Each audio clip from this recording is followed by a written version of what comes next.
to this show. You're watching Point of View. Thank you for tuning in. I am just one of your hosts. My name is Erica Washington, and I'm joined on set by Sandy Laborde and Kaya Chipungu. Fabulous host on today's show.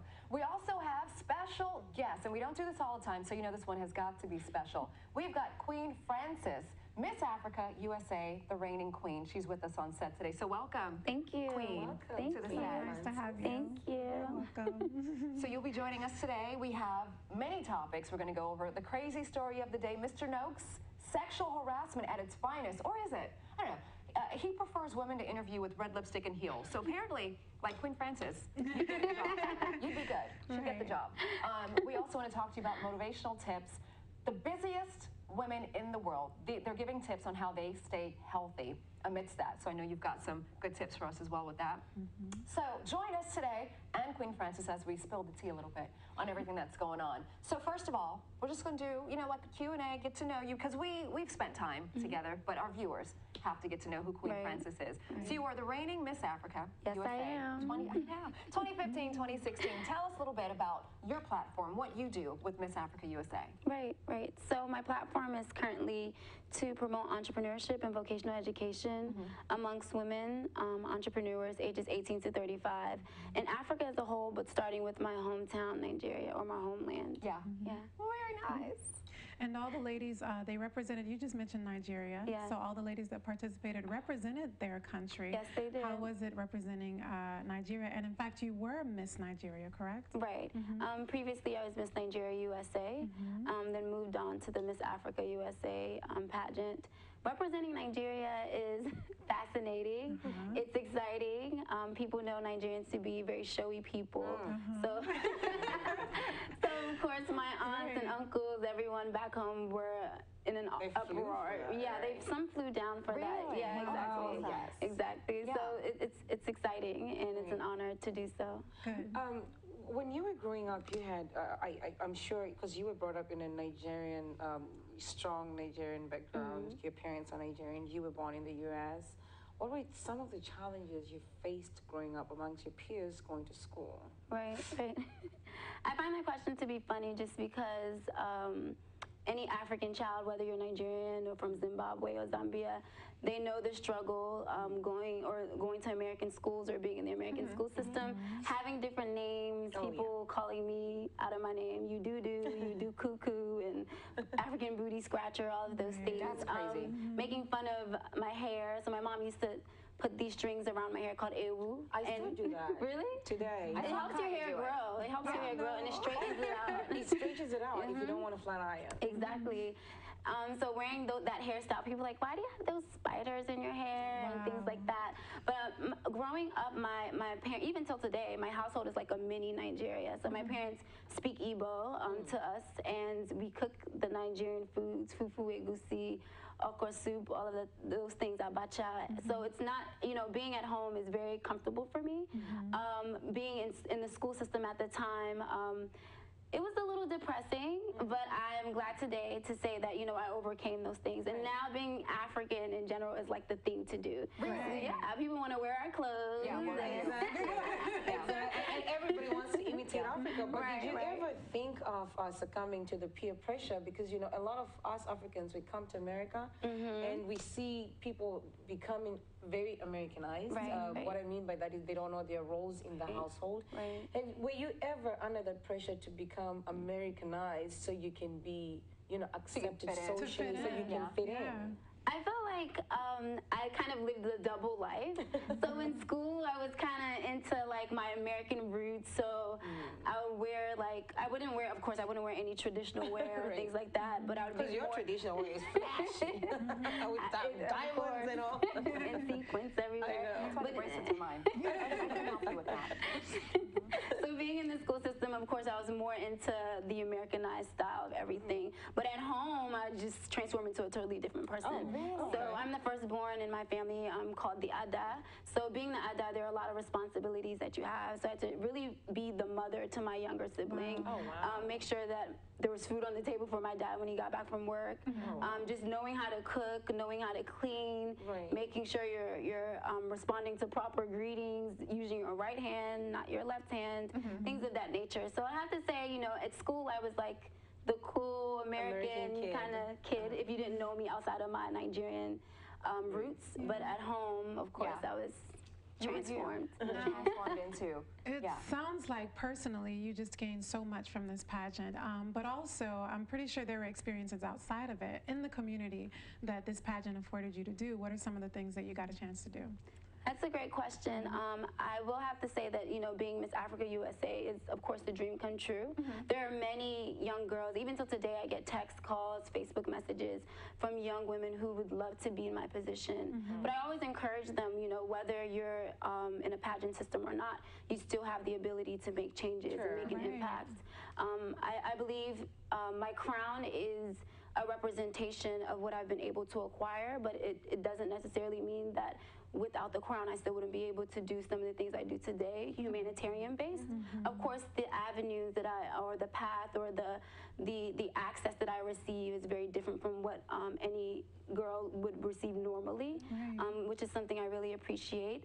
But of course, with my platform thus far, so I won in August, but with my platform thus far, I've been able to do a breast cancer awareness spa party. I had a few guests, over 25 guests, come to a local spa, and we raised awareness on breast cancer. We educated them on breast cancer. We had a nurse come in and do some tutorials on breast examination.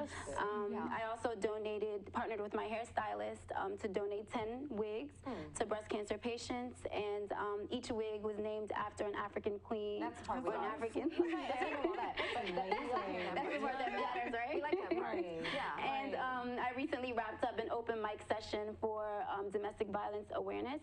Having experienced that as a child, I thought it would be something to make people understand and raise awareness on. I mean, so many times, you know, people get the crown and, you know, it's about the glamour, the glitz and everything. They're excited about it, you know, and for that year they do this and that, you know, which is great.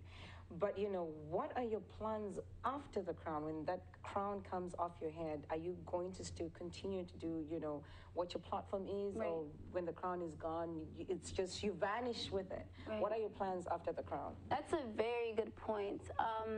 I think that, or I believe that even after my reign, I will still be able, or I still will be doing some of the things that I'm doing today. So Miss Africa USA being a platform-based or humanitarian-based pageant, all of the contestants were to have something that they're passionate about or wanting to do within Africa or even in the diaspora. So for me, promoting entrepreneurship and vocational education is dear to me. My mom, growing up, would sell akara on the roadsides, would sell goods to ensure that she was able to go to school, and that was the only way that she was able to go through school and even find herself in the United States.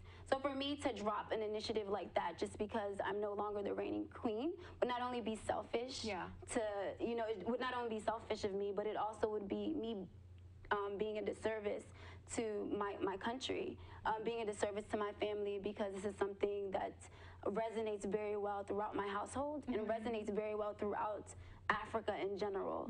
So to answer your question, I think that even after my reign, I will be doing some of the things that I'm doing today, pushing my agenda forward and encouraging women. I think even living day to day, just being a role model to young girls and to women in general, and then allowing them to understand that they can be comfortable in the skin that they're in. And that's something I want to embody totally, even after my reign. You can't help but not love Queen Frances. I am in love already. So really I wish it could take 2 years of doing something. The reign, right? You reign forever.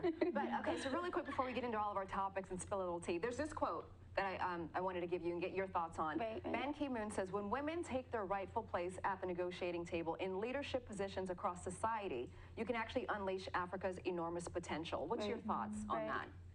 I stand by that 100%, again, given my platform. But I recently started a nonprofit organization by the name of the Lead Girl Foundation. So I titled it the Lead Girl for 3 reasons. So lead girl being, I'm the Ada of my family, so I'm the lead girl. Lead girl being, when you think about performance-wise, or even in the pageant world or entertainment in general, when a woman is in the forefront, she's the lead girl. Right. Then lead girl being my platform, which is to promote entrepreneurship and vocational education. So the foundation is to motivate, mobilize, and encourage women to be that woman in the forefront, even in the boardroom, or even the leaders of their own businesses. So being that lead girl, being that boss girl, or that lead woman. So I definitely resonate very well with the quote, because it embodies everything that I'm about and in my agenda totally. Yes. Love it. Lovely. That knows. And we continue. So, okay, we will actually though. But going into one of our topics here, social media. Now, of course, it's been trending. You know, the attacks here going on in France, or the attacks that had happened in France. But what has happened, which is so crazy to me, social media has brought up the attacks that happened in Kenya. Months and months and months. And we're talking about the university attack that happened, 147 students killed, where sects of Al-Shabaab came into the university and killed them. Now that is starting to trend again because of what's happened with France. I mean, I know my social media girls here, and you know, Lord help them. But so I know there's positives to that because, like I said, Kenya is now trending. People are getting an understanding. People are more conscious about what's going on. But come on, people, and come on, media. Seriously, it took France for you to understand Kenya? Well, I mean, first and foremost, I want to give my condolences, our condolences to the families that are, you know, mourning right now, not just in Paris, but everywhere. Mali. But I mean, Facebook chose that their way to help us show and express ourselves was to give us the option to change our profile pictures. At first, I thought it was sweet, kind of. We're all the way over here in America. We can't do much. But then all of a sudden, I was surprised. This raft of anger kind of submerged. You know, what about the Black Lives Matter movement? What about Kenya? What about Syria? You're crying over, you know, less than 200 people that lost their lives. But when Africa's losing thousands of people a day, no one's There's changing. no mention. You might get a link from one person on your social media line, but you're not going to see the outpouring. And they're saying media doesn't really cover it. I think it's just difficult. I think we put so much, I'm on the other side with this one. I think we put so much pressure on American media, which is kind of a global representation of what's going on. But honestly, I feel that it's our responsibility. If we don't see ourselves enough in social media, in media period, in the news, why don't we put pressure or mobilize and support Black enterprises or media forums to have them cover the information? Why put this pressure on Facebook? You know what I mean? Well, that's the thing. That's the thing I was talking about. You know, of course, it is a little bit upsetting, but with me, this is what I said. If you feel, because change begins with you. If you feel social media or Facebook, because Facebook is not going to do everything you want it to do. Facebook is going to do what gives them money. Facebook is going to do what's going to take them a step forward. Facebook is going to do what makes them popular. If you feel like Facebook is doing a disservice to whatever you want them to do, why don't you take the initiative and do what you want them to do? Because at the end of the day, look, we talked about this earlier. You know, people tend to gravitate towards something that's dear to them. You talked about the lion. People were crying, and I'm looking, I'm like, what is going on with you? Why are you making such a... Call him by his name. By his name. You know what I mean? I've talked about this story over and over on the show about a lady I worked with.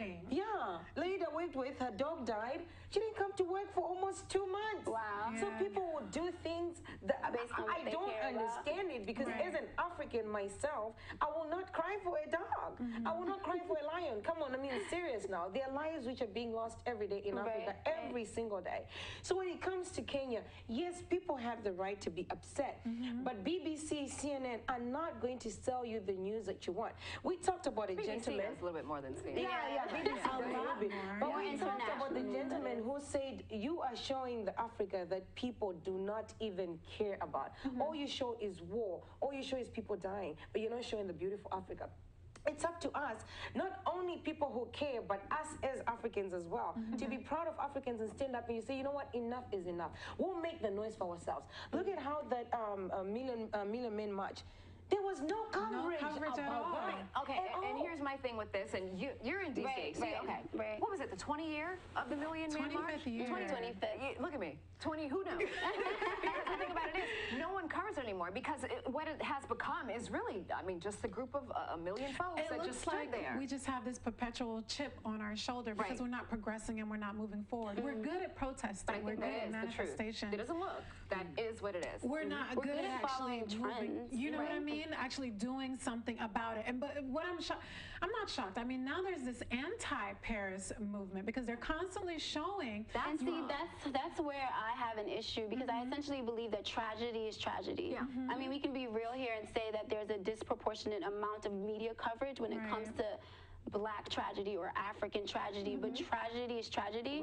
What I do find fishy is that, you know, Facebook all of a sudden decides to create a campaign when the France issue happens, besides when Boko Haram happened, or even when Mali happened right after, we still didn't see that flag campaign continuing. But I do encourage people that whether the media is covering our issues or not, we still should care about it. We still should talk about it, but we should not downplay what's happening in places like France. Or like what's take happening. it back. Or like say, oh, I can't care that much because it's trending. in France. But I truly believe people do tend to gravitate to what they care about, like you said. I mean, let's be frank here. How many people would like to, even Africans, how many Africans would want to take a vacation to Kenya versus France? I mean, they're not talking about it that often. And you have, because now they're showing what Paris is doing to Syrians on the other end. So it kind of, it makes you sad a little bit because you're seeing all the disparity, the refugees. So in one way, I understand everybody in this, but I think for everyone to get as upset as they did, I thought it was kind of comical because you have people literally going after each other on Facebook for having the profile. It's been real. It's been like Vivica and 50 Cent. Especially with nations that were colonized by Haitians, for instance, they were highly offended that other Haitians put the, France flag because they're saying this was our colonizer. These people put us through so much, and now tragedy. But this generation doesn't even connect. And it's only not French people who died in there. A lot of people died from different countries. Well, there you have that. Social media and Facebook not looking too good. So we're going to come back from that. We've got our crazy topic of the day and our motivational with Queen Frances. Stay tuned.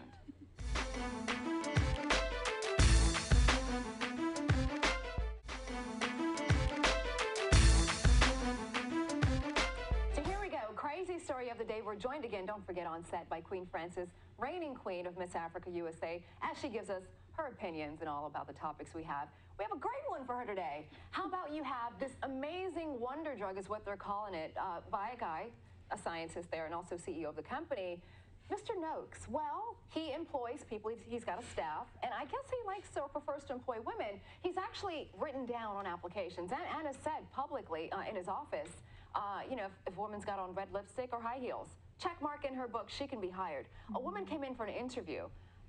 Not the reigning queen type.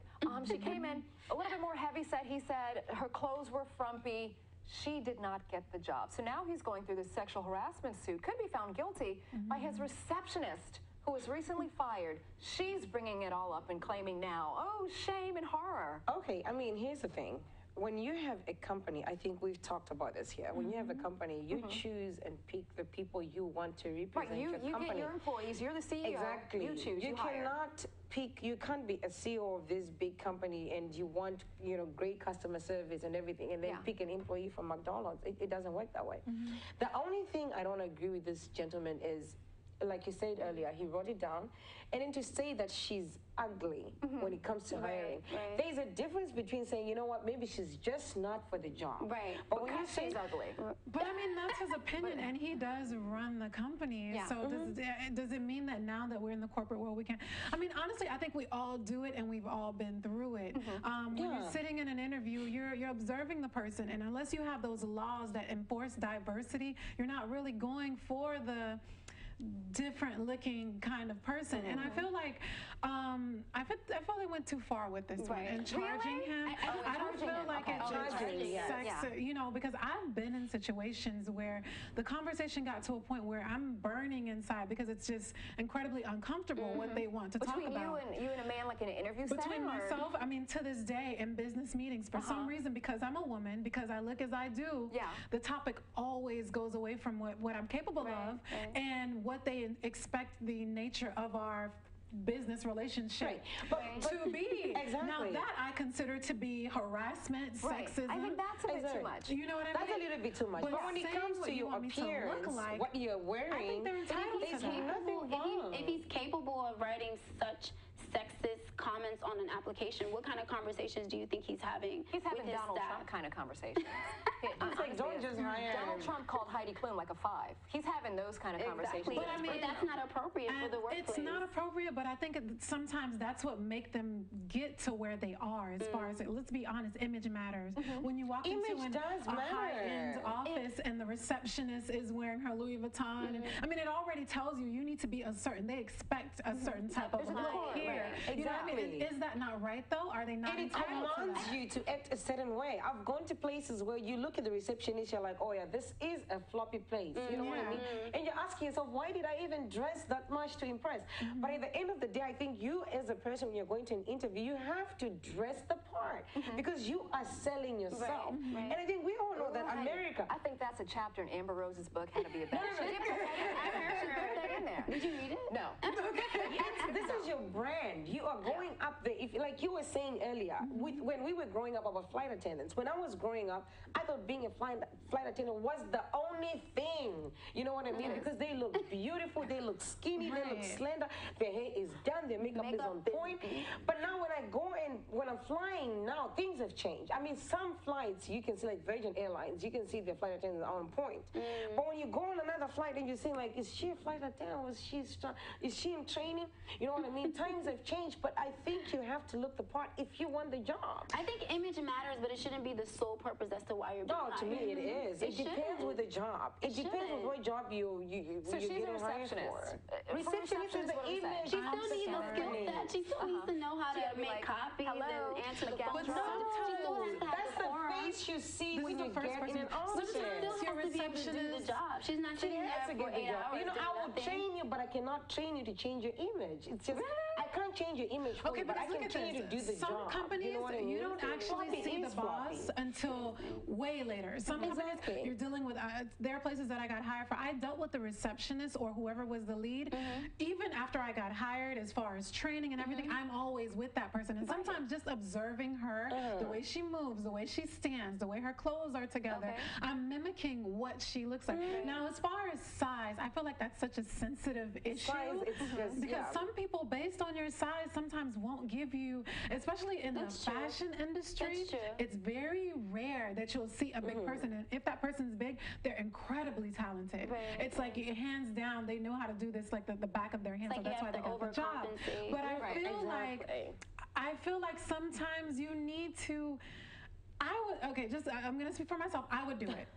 I would do it only because if I know there are times where I'm going to send you to speak on my behalf, you're going to close meetings for me, close deals for me, I want you to be a reflection of me, not necessarily size. So question before even if you couldn't do the job, or even if the person that's a done deal. But I feel like your image is the packaging.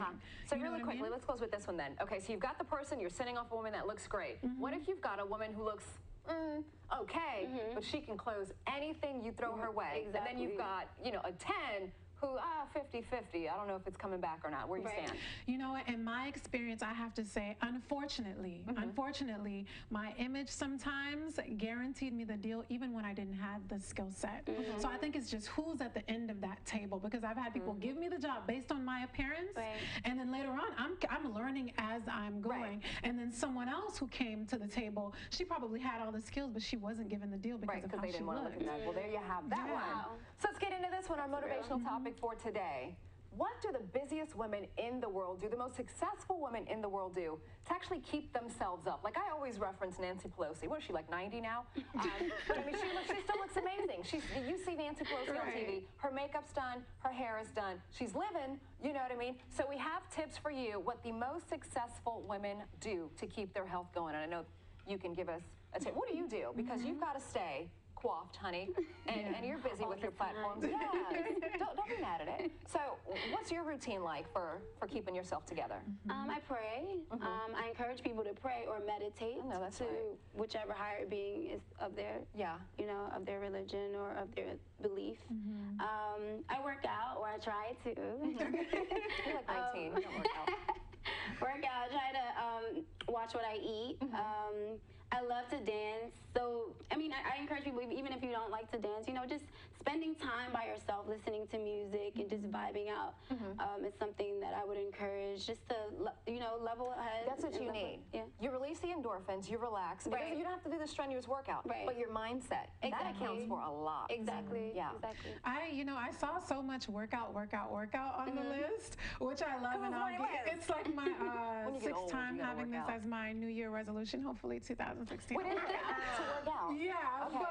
but Resolutions are mad before Thanksgiving. You know, That's when you see everyone in the gym. Really? Yeah. Well, Like the first hopefully one. I'll join. But one that I really loved, and I actually truly took to it, is unplugging. Unplugging from everything once in a while. You know, this generation especially, you're so high wired.